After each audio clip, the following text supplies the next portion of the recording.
Do you want to be unstoppable socially in the crowd, not being weird? How do you do that?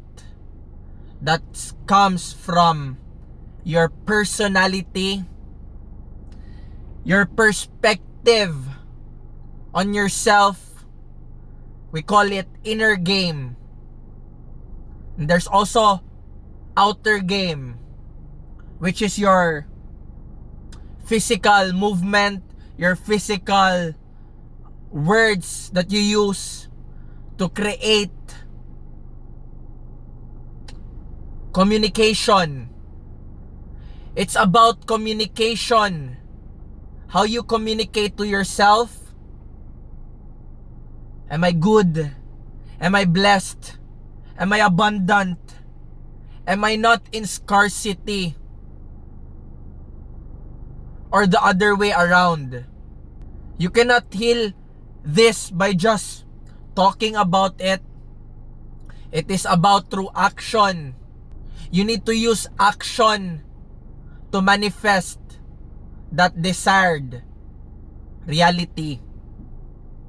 So we're talking about relationship, social dynamics, how we interact outside. Because you cannot be hiding all the way, all the time. You cannot just hide there, brother. What are you saying? You're gonna hide all the time? No, brother, you need to speak. You need to speak. You need to put yourself out there. People will listen. And you will try to navigate that jungle. And it's important that your state is firm, not shaky, not unsure. We need to be sure. Sure on our goals, sure on ourself. Sometimes, yes, we understand things, weather patterns can just change abruptly. But it is not by changing the weather.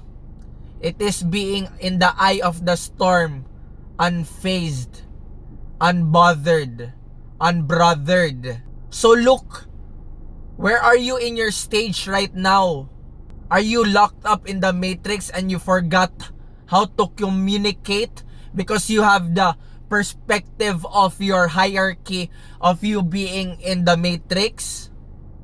So you cannot speak. I'm choked. You're choked. You are choked.